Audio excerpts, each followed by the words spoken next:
بسم اللہ الرحمن الرحیم۔ آج محرم کی 3 تاریخ اور سن 1444 ہجری ہے۔ ہم ایک نئے اسلامی سال میں داخل ہو چکے ہیں۔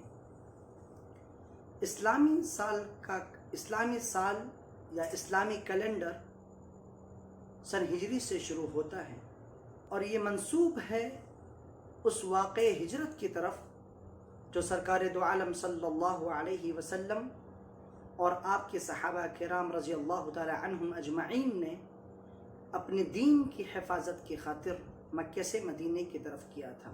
اسلامی سال کی ابتدا یا اسلامی کیلنڈر کی شروعات سن ہجری سے ہی کیوں شروع ہوتی ہے یا ہجرت والے سال سے ہی کیوں شروع ہوتی ہے؟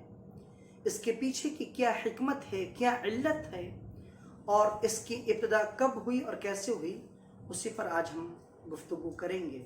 ایک صحابی رسول حضرت ابو موسیٰ اشعری رضی اللہ تعالی عنہ جو بصرہ کے گورنر تھے، انہوں نے ایک خط لکھا حضرت عمر رضی اللہ تعالی عنہ کو، جو اس وقت کے خلیفہ اسلام تھے، امیر المؤمنین تھے۔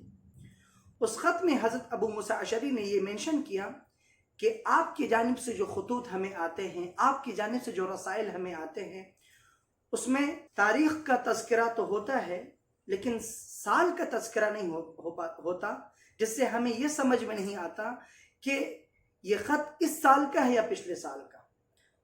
جب یہ خط حضرت عمر رضی اللہ تعالی عنہ کے پاس پہنچتا ہے، حضرت عمر رضی اللہ تعالی عنہ صحابہ کی مجلس بلاتے ہیں اور اس مجلس میں یہ بات رکھی جاتی ہے کہ اسلامی سال کی ابتدا کہاں سے کی جائے اور کس سال سے یا کس واقعے سے کیا جائے۔ اس سلسلے میں متعدد آراء آتی ہیں۔ ان آراء میں سے ایک رائے یہ ہوتی ہے کہ اسلامی سال کی ابتدا اس سال سے کی جائے جس سال سرکار دو عالم صلی اللہ علیہ وسلم کی ولادت باسعادت ہوئی تھی۔ ایک رائے یہ آتی ہے کہ اسلام کے سال کی ابتدا اس واقعے سے کی جائے یا اس سال سے کیا جائے جس سال میں پہلی وحی نازل ہوئی تھی۔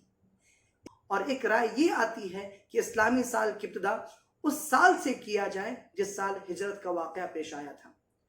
لیکن ان آراء میں سے جس رائے کا انتخاب کیا گیا وہ رائے یہ تھی کہ اسلامی سال کی ابتدا اس سال سے کیا جائے جس میں ہجرت کا واقعہ پیش آیا تھا۔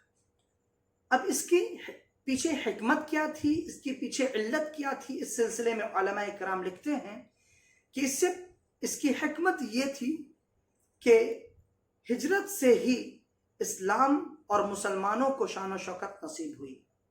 ہجرت کے بعد ہی اسلام کو اور مسلمانوں کو ایک مستقل طور پر ایک ٹھکانہ ملا جہاں مسلمانوں نے بڑے آزادی کے ساتھ اپنے عبادات اور اپنے اعمال چلائے۔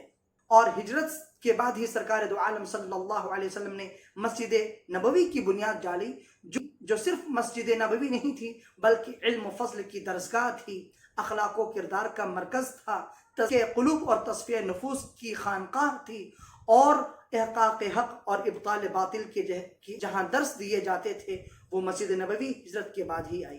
خلاصہ کلام یہ کہ ہجرت کا واقعہ وہ ایک عظیم واقعہ تھا یا وہ ایک ٹرننگ پوائنٹ تھا مسلمانوں کے لیے، جہاں سے مسلمانوں کی شان و شوکت کی ابتدا ہوتی ہے، جہاں سے اسلامی مملکت اور سلطنت کی ابتدا ہوتی ہے، اور جہاں سے پھر حق و باطل کے درمیان مکمل طور سے تفریق کی صورت پیدا ہوتی ہے۔ آخر میں دعا ہے کہ اللہ تبارک و تعالی اس سال کو پورے عالم اسلام کے لیے بلکہ پوری انسانیت کے لیے رحمت کا، الفت کا، مودت کا، شفقت کا اور آسانی کا سال بنائے، اور ہر آفت سے، ہر مصیبت سے، ہر پریشانیوں سے، ہر دکھ اور رنج سے تمام مسلمانوں کو بلکہ تمام انسانوں کو محفوظ فرمائے۔ آمین یا رب العالمین۔